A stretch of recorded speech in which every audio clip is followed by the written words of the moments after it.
Hi, I'm Dr. Mike Evans, and today we're talking about medication safety. This may sound intimidating or scary or something that should only be the concern of your doctor or pharmacist, but the reality is that you are the one who knows best what you are taking and how your meds are affecting you. As we shall see as I run through some of the complexities of taking medications, there is one simple solution that provides significant clarity, reduced harm, and increased effectiveness. And that, my friend, is an up-to-date medication list that outlines what and how you are taking your meds that you share with your healthcare team, your doctor, pharmacist, dentist, nurse, specialist, and maybe even caregivers like family and friends who help out. I love it when a patient says to me, "Not sure if it's perfect, but just so we're on the same page, this is exactly what I'm taking now."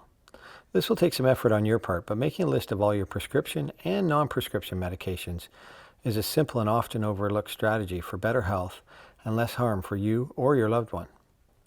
So why is having an accurate shared medication list so important? Well, let's start with the reality check.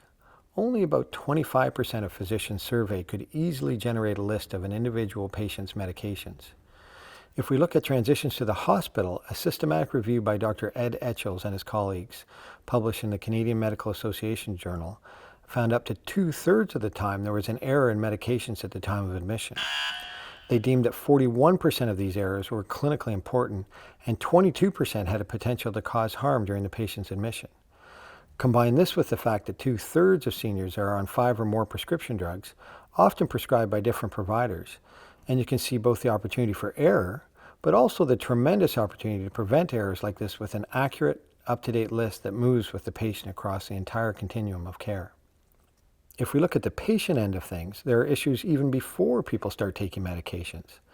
A 2014 study published in the Annals of Internal Medicine by Dr. Robin Tamblin found that 31% of the patients didn't even fill their prescriptions in the first place. Now, this is in Quebec, where they have a generous program of government coverage for medications, especially for lower income people. You would think that people with more severe illnesses, recent hospitalizations, or emergency visits would be more likely to take their medications to prevent this from happening in the first place, but this study found the reverse to be true.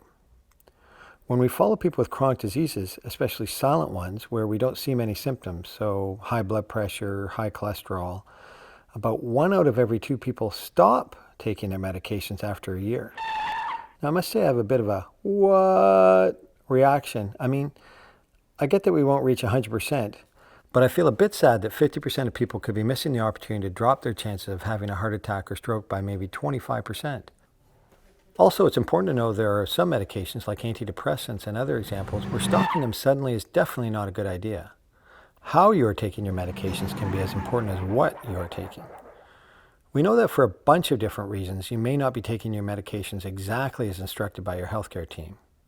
We used to call this field medication compliance, but the word compliance seems paternalistic, a kind of one-way street where the doctor tells you what to do, and if you don't comply, you have failed. But this doesn't get at the partnership or why we do or don't do things. So for example, maybe you aren't filling the prescription for perfectly good reasons. Maybe it's too expensive, or you've thought about it and decided that the downsides of the medicine outweigh the upsides. Or you want more information before you take it. Or perhaps you started the drug but stopped because you got better or developed a side effect that you're not sure how to bring to my attention. Or maybe you're just unsure how to take the medication in the first place. Maybe you read or heard about a side effect from a friend or the internet, or had a hard time putting that lengthy printout from the drugstore into perspective. Sometimes people just stop taking their meds and they feel embarrassed about it and don't want to say anything. Instead of compliance, we now use the word adherence. Adherence means sticking to a treatment, and I think the term acknowledges that taking medications in the way they're prescribed is critical, but also acknowledges the complexities of taking a medication.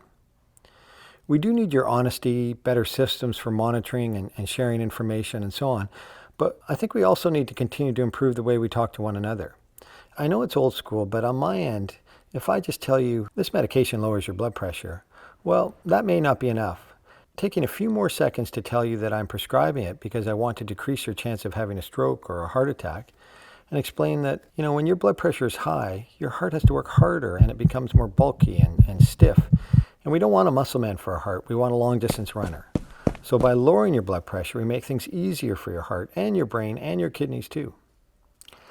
There are so many scenarios where poor communication leads to serious problems. A patient is embarrassed to tell us about their meds for erectile dysfunction, and without knowing that, we prescribe another medication that dilates blood vessels, and the patient's blood pressure drops drastically. Or a patient gets a prescription for an antidepressant but hasn't told the prescriber they're already taking St. John's wort, and this can lead to a very dangerous interaction. Or maybe the dose of a diabetes medication is increased by one doctor who doesn't know that another doctor added a new diabetes pill last week, and the patient's blood sugar drops. Your medication list also needs to include the stuff we don't prescribe. Your allergy meds, cough meds, vitamins, pain pills, herbals, Chinese medicine, and so on. 2/3 of Canadians took an over-the-counter medication in the last 6 months. All of these act like medicines in your body and can cause side effects or interact with your other medicines. And remember, medicines aren't just pills. They can be sprays, puffers, patches, suppositories, medicated creams and ointments, and so on. Your healthcare provider may already have something, but to help you keep a list, I'll direct you to some easy-to-use templates and apps at the end of this talk. These are for you to fill in and keep with you, and will include the name of the medicine, the strength, how, when, and why you are taking it, and who prescribed it. To help complete the list, you may be asked some questions. So for example, if you've had a bad reaction or allergy to a medication in the past, it's especially helpful if you could describe the kind of reaction you had. I also think that timing is important to keep in mind. Medication changes tend to happen when you see different specialists, when you come into or out of a hospital or other care facility, when you develop a new condition, and so on. It's at these transition points you need to refresh your list and help keep your team up to date. As I said before, the one constant as you move through the healthcare system is you, and that's also true when things go wrong. Our system isn't perfect, and a key way we can improve is to acknowledge our mistakes. I will give you a link at the end of this talk where you can anonymously report any concerning medication incidents and receive more information about safe medication practices. A medication incident is a mistake with a medication or a problem that could cause a mistake with a medication, like receiving the wrong medicine or the wrong dose from a pharmacy or hospital. The majority of medication incidents do not cause harm, but unfortunately sometimes they do, and we call these adverse events, and they are often preventable. You can report any medication incident involving the use of a prescription or non-prescription medication, a device, or a natural health product. While we're on the subject of good practice, I do think it's important for you to ask your local pharmacist for advice. It can be incredibly helpful. For instance, if you ask, a pharmacist can ought to perform what's called a comprehensive medication review, which can really improve your medication use and can be especially effective when you're taking multiple medications. Finally, it's really helpful to get all your medications from the same pharmacy. This helps minimize the potential for overprescribing, drug interactions, and so on. So let me just summarize by saying we invest heavily in finding new treatments, yet 30 to 50% of the time we aren't doing a good job in taking the treatments that have already been proven to work. As we transition through the healthcare system, there are many opportunities for error. So I think it's time to start owning that and realizing the importance of your own role, committing to one simple first step of just being on the same page with an accurate and updated medication list, reviewing the list and partnering with your healthcare team, and letting us know if there are problems. I really hope this helps, and take care.